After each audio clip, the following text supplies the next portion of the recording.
राज्यामधील आरोग्य विभागातील कर्मचाऱ्यांचा प्रश्न चिघळलाय।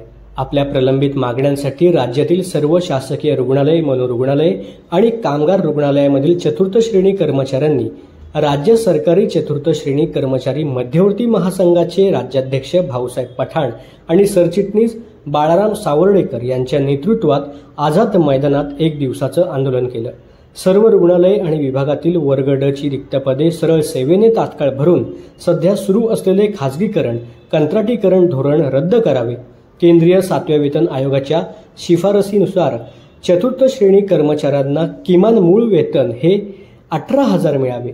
मनोरुग्णालयामधील 634 सफाईगारांची पदे पुनर्जीवित करावीत। 14 एप्रिल 1981च्या शासन निर्णयानुसार सेवानिवृत्ती चतुर्थ श्रेणी कर्मचाऱ्यांच्या एका पाल्यास शासन सेवेत सामावून घ्यावे। तसेच कामगार विमा योजनेमधील चतुर्थ श्रेणी कर्मचाऱ्यांचे नवीन सेवा प्रवेश नियम तात्काळ तयार करावेत। अशा विविध मागण्यांसाठी हे आंदोलन करण्यात आलं।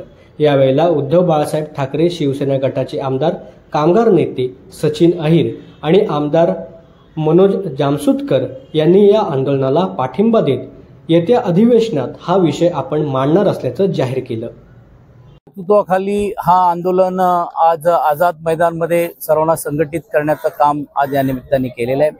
आज तुम्ही बघितलं असेल की देशाच्या सैन्यांनी जे केलेले जे शौर्य कार्य आहे त्याचा एका बाजूला कौतुक आणि अभिनंदन करण्याचा देखील ठराव सुरुवातीला आम्ही घेण्याचं काम केलं। आणि मला असं वाटतं की आता कर्मचाऱ्यांना पण देखील आपल्या प्रश्न हक्कासाठी आता काहीतरी वेगळं स्ट्राईक करावी लागेल की काय अशी परिस्थिती आहे। आणि म्हणून तुम्ही बघता की देशव्यापी देखील संप आता पुकारण्याचं काम केलेलं आहे की BMS एकच संस्था आहे जी आलेली नाहीये, बाकी सर्व संघटना लोक एकत्रित आलेले आहे। आज पण राज्य सरकारच्या गट ड प्रमाणे जे चतुर्श्रेणींचा मनोरुग्णालयाचा असेल, आरोग्य सेवेतल्या कर्मचाऱ्यांचा असेल किंवा राज्य विमा कामगार असलेल्या हॉस्पिटलच्या बाबतीतल्या कर्मचाऱ्यांचा असेल, या सर्वांनी वेळोवेळी सरकारला मागणी करून देखील त्याची दखलच घेतली जात नाही। म्हणून आज ही सर्व संघटनेतील लोक एकत्रितपणे येऊन इकडे एकत्रित आलेले आहे। महासंघाचा पण पाठिंबा त्यांना आज मिळालेला आहे।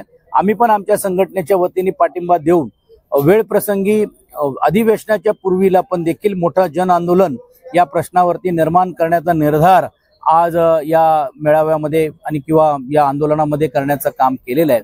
लवकरात लवकर विरोधी पक्ष नेत्यांबरोबर पण चर्चा करून त्याच्यातली चर्चा विधानसभा आणि विधान परिषद मध्ये पण देखील ह्यांचा आवाज म्हणून आम्ही सरकारकडे देखील दाद मागण्याचं काम आम्ही करणार आहोत। आम्ही आरोग्याचे जे प्रश्न आहेत, सार्वजनिक आरोग्य खाते, कामगार विमा रुग्णालय आणि 4 मेंटल हॉस्पिटल, ते प्रश्नासाठी आम्ही आज 6 महिन्यापासून कंटिन्यू प्रयत्न करतो शासनाकडे।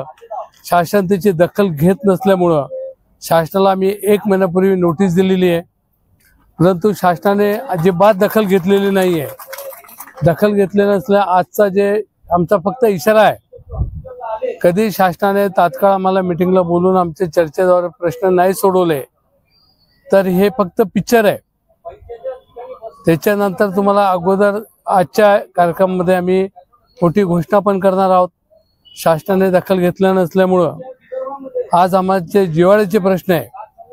आज कामगार विमा रुग्णालयामध्ये 100% जागा भरा असे आदेश असताना पण कामगार विमा रुग्णालयामध्ये तिन्ही डिपार्टमेंटमध्ये भरती झालेली आहे।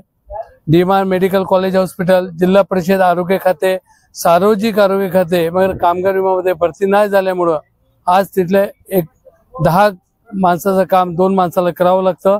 शासनाने ताबडतोब कामगार विमा रुग्णालयाची भरती करावी आणि त्यांचा स्वतःचाही RR तयार नसल्यामुळं ते तयार करावं। आणि एका अधिकाऱ्याच्या बाबतीत महासंघाने वारंवार वर्षभरापासून कंप्लेंट केलेली, तात्काळ त्याची बदली करावी। दुसरा काम मेंटल हॉस्पिटलचं आमच्या साहेबांना सांगितलेलंच आहे। सार्वजनिक आरोग्य खात्याचे अनेक प्रश्न आहेत, ते बेसिकचा प्रश्न आहेत। सेंट्रल प्रमाणे 18,000 बेसिक आहे, परंतु आम्हाला 15,000च दिले जातं, पण 18,000 करावं ही आमची एक महत्वाची मागणी आहे। घाण भत्ता महानगरपालिकामध्ये मिळतोय, आमच्या आरोग्यामध्येही मिळावं। आणि महत्वाचा आमचा प्रश्न तिथं लाडपंगी समितीचे जे आरोग्य कर्मचारी आहेत हे सर्व घाणमध्ये काम करतात। ही आमच्या महासंघाची मागणी आहे की ही लाडपंगीचा लाभ सगळ्या कर्मचाऱ्याला मिळावं। हे याच्यासाठी का प्रत्येक कर्मचारी स्वच्छतेचं काम करतोय, साफसफाईचं काम करतोय, याच्यासाठी लाडपंगीचा जे लाभ आहे त्यांना सगळ्याला मिळावं ही आमची मागणी आहे।